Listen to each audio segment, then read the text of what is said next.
ഹേ മാധവ പീതാംബരാ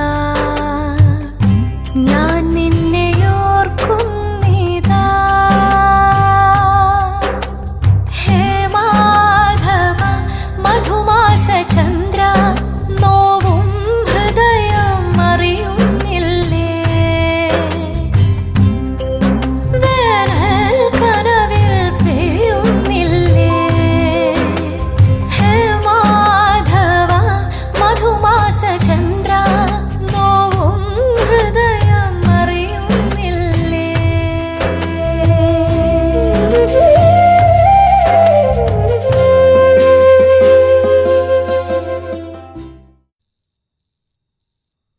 ഒന്നാലോചിച്ച ഞാൻ ആഗ്രഹിച്ചതെല്ലാം ഭഗവാൻ എനിക്ക് തന്നു എന്ന് പറയാം. ഒരു കുഞ്ഞിനെ എന്റെ ഹരിയേട്ടന് തരണമെന്നായിരുന്നു എന്റെ ഏറ്റവും വലിയ ആഗ്രഹം. അത് സാധിച്ചു. ഡെലിവറി സമയത്ത് ഡോക്ടർമാര് കോംപ്ലിക്കേഷൻസ് ഉണ്ട്, റിസ്ക് ആണെന്ന് പറഞ്ഞപ്പോഴും ഞാൻ മരിച്ചാലും കുഞ്ഞിനെ ഹരിയേട്ടന് കൊടുക്കാൻ ഉറച്ച അന്നങ്ങനെ തീരുമാനം എടുത്തത്. എന്നിട്ടും ഭഗവാൻ എനിക്കൊരു കുഴപ്പവും വരുത്താതെ എന്റെ മീരയ്ക്കും ഹരിയേട്ടനും ഒപ്പം ജീവിക്കാനുള്ള ഭാഗ്യം നൽകി.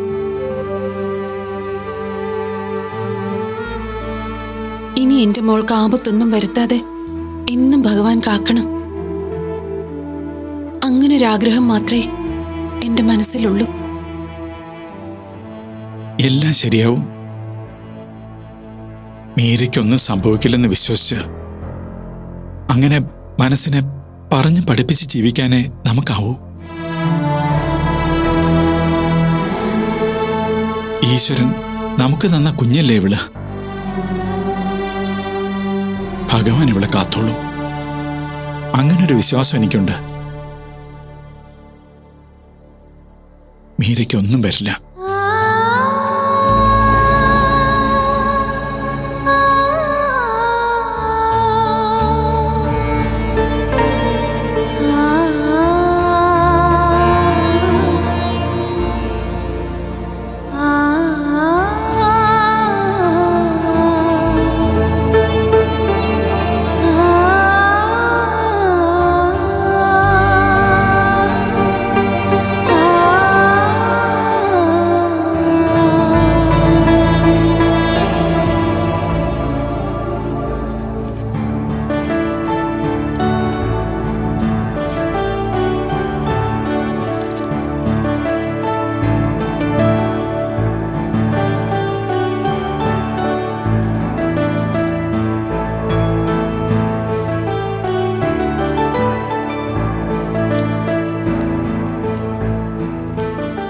എഴുതിയവര് എഴുന്നേറ്റ് നിൽക്കണേ.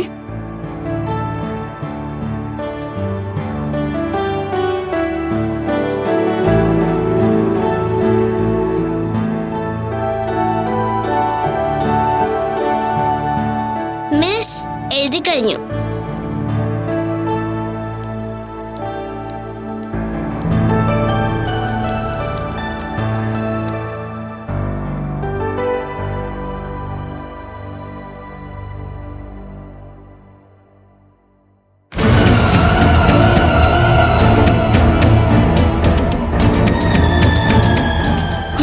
മീര, ഇതെന്താ?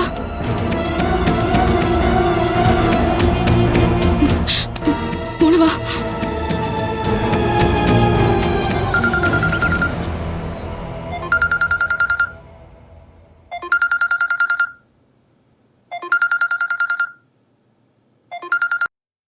ഹലോ ഹലോ, മായ ഉടനെ ഒന്ന് സ്കൂൾ വരെ വരണം.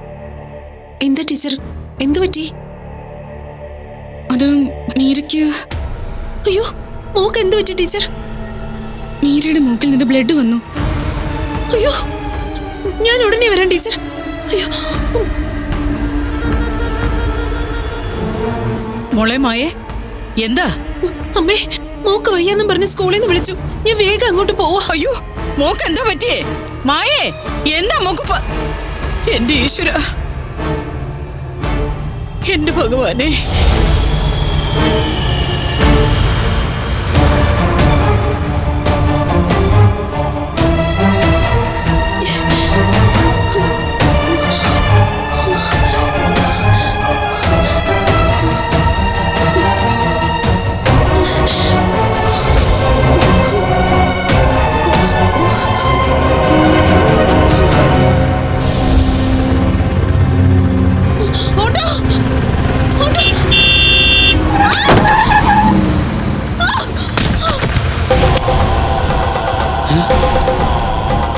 വാടാ വാടാ വാ വാ വാ എന്താ പറ്റിയെന്ന് നോക്കാം വാ.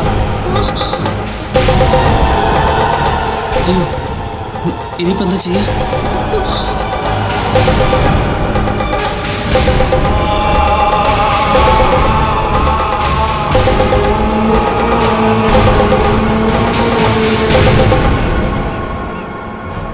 എടാ പിടി പിടി പിടി എടുക്ക്. വണ്ടിക്കകത്ത് കയറ്റി പിടി പിടി പിടി. വണ്ടിക്കകത്ത് കയറ്റി. ഡോറ് തുറന്നേ ഡോറ് തുറന്നേ.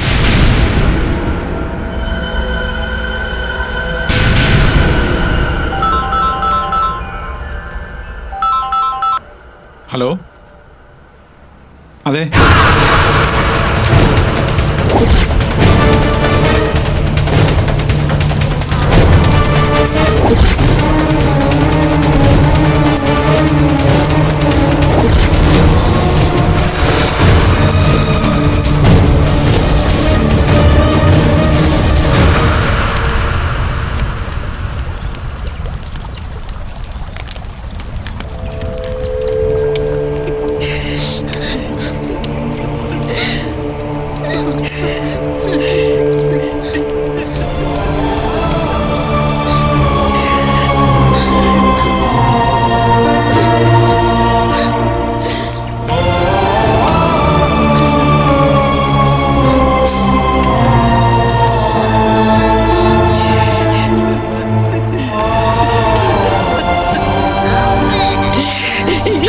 പൊന്നു മോളെ.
മോളെ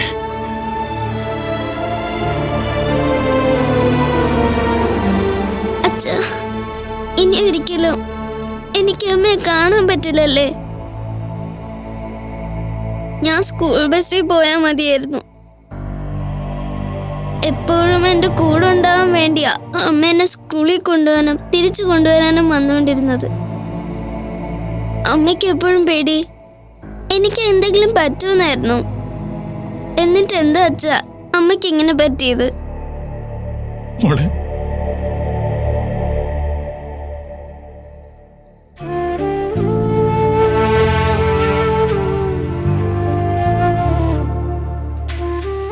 എനിക്ക് അമ്മയെ കാണാൻ തോന്നുന്നു അച്ഛാ. എനിക്കിനി അമ്മ ഇല്ലല്ലേ? അമ്മയെ തിരിച്ചു കിട്ടാൻ നമുക്ക് എന്തെങ്കിലും ചെയ്യാൻ പറ്റുമോ അച്ഛാ? മോളെ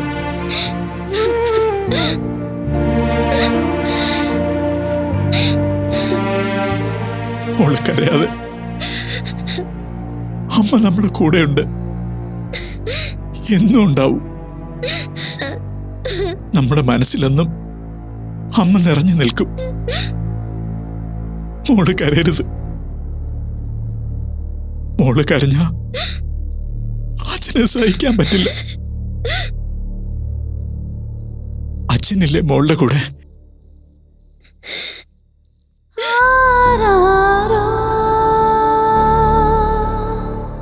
കരയരുത് കേട്ടോ. കരയില്ലെന്ന് പറഞ്ഞാലും അമ്മ ഓർക്കുമ്പോ അറിയാതെ കരഞ്ഞു അച്ഛാ.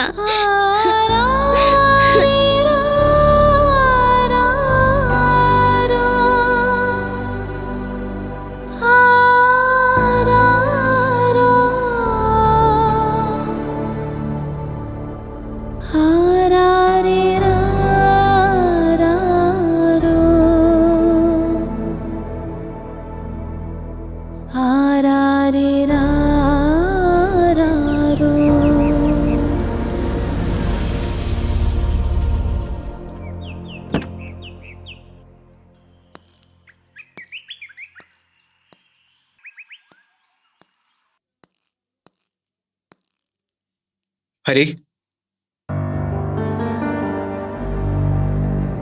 ആ അജയ കയറി വാ. ഇരിക്ക്.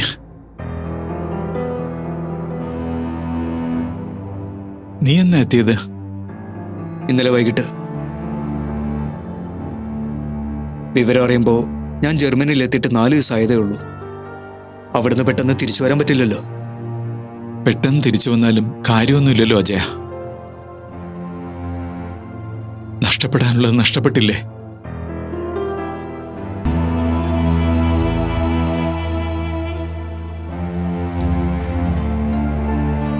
നീ പോയ കാര്യം എന്തായി? കുറെ പുതിയ എക്യുപ്മെന്റ്സ് ഒക്കെ കണ്ടു. നമുക്കിവിടെ മാർക്കറ്റ് ഉണ്ടാക്കാൻ സാധ്യതയുണ്ടെന്ന് തോന്നിയ ഐറ്റംസിനൊക്കെ ഓർഡർ കൊടുത്തിട്ടുണ്ട്. നന്നായി.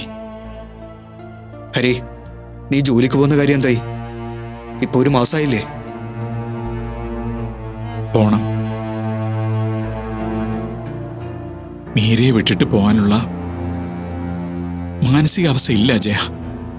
അങ്ങനെ പറഞ്ഞാൽ എന്ത് ഹരി? സംഭവിക്കാനുള്ളത് സംഭവിച്ചു കഴിഞ്ഞു. ജീവിതം ഇനിയും മുന്നോട്ട് പോയല്ലേ പറ്റൂ. മീരയെ പഠിപ്പിക്കണ്ടേ? അവൾക്കൊരു ജീവിതമില്ലേ?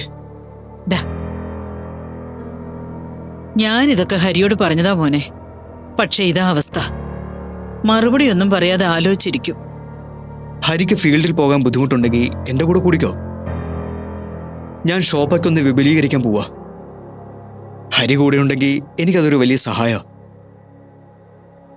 ഏയ്, അതൊന്നും ശരിയാവില്ല അജയ. നമ്മുടെ സൗഹൃദവും ബിസിനസ്സും തമ്മിൽ കൂട്ടിക്കുഴയ്ക്കണ്ട. അത് പിന്നെ കോംപ്ലിക്കേറ്റഡ് ആവും. പിന്നെ എന്താ നിന്റെ പ്ലാൻ? ഒരാഴ്ച കൂടി കഴിയട്ടെ, എന്നിട്ട് തീരുമാനിക്കാം.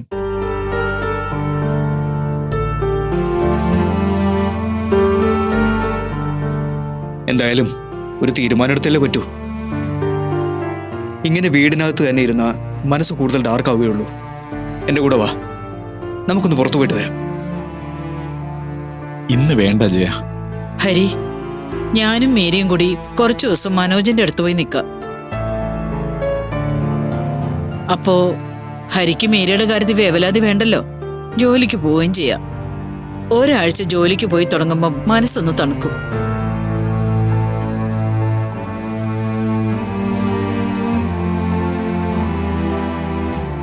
ഹരി, അജയൻ പറഞ്ഞതുപോലെ നീ ഇപ്പൊ പുറത്തൊക്കെ ഒന്ന് പോയിട്ട് വാ. പരിചയക്കാരെ കണ്ട് സംസാരിച്ചാ അത് മനസ്സിനൊരു ആശ്വാസമായിരിക്കും. എന്തായാലും നിങ്ങൾ സംസാരിച്ചിരിക്കേ.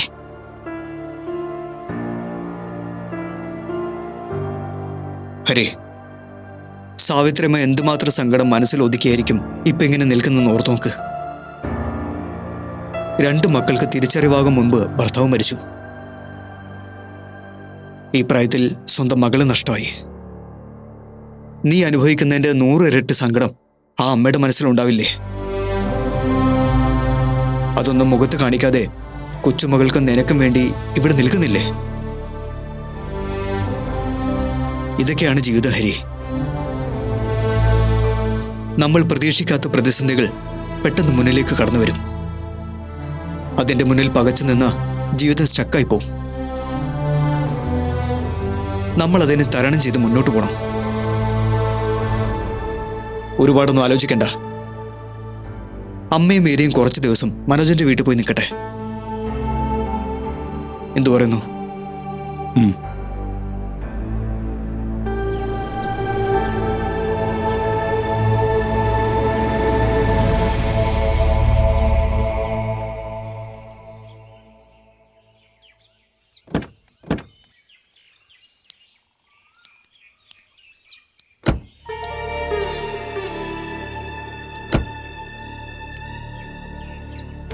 ഹരി വാ. വാ അമ്മേ.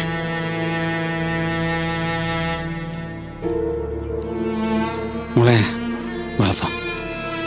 ഹരി അകത്തേക്ക് പോവാം. മോളെ കൊണ്ടുപോ.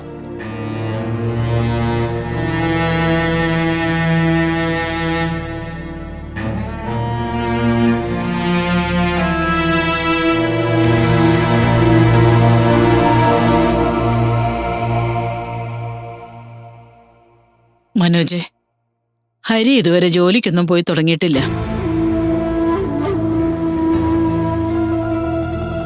മീര സ്കൂളിലും പോയി തുടങ്ങിയില്ല.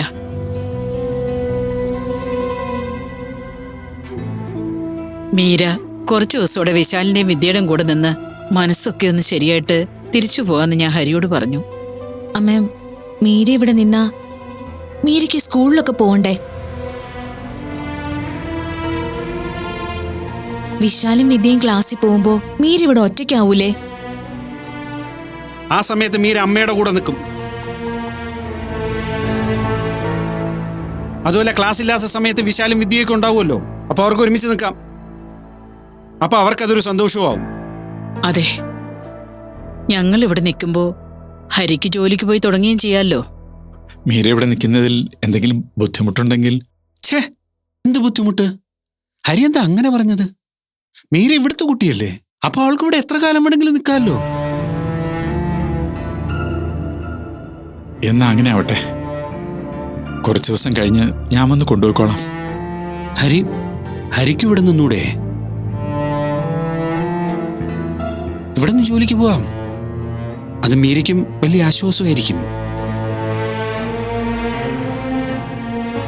മീരയുടെ അടുത്തുനിന്ന് മാറാൻ തോന്നാത്തത് കൊണ്ടാ ഹരി ജോലിക്ക് പോകാതിരുന്നത്. ഹരി ഇവിടെ നിന്നാ ഇനിയും അതുതന്നെയായിരിക്കും അവസ്ഥ. ഞാൻ ചായ എടുക്കാം. വേണ്ട തന്നെ, ഞാൻ ഇറങ്ങാം. ഹരി എന്താ എത്ര പെട്ടെന്ന്? ആഹാരമൊക്കെ കഴിച്ചിട്ട് പോവാം. വേണ്ട, ഞാൻ പിന്നെ കഴിച്ചോളാം. മോളെ, അച്ഛൻ പോയിട്ട് വരാം.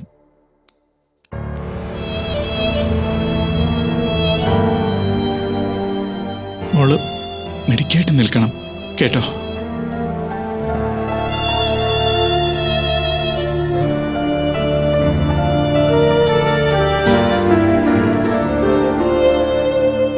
ഞാനെന്നാ ഇറങ്ങട്ടെ.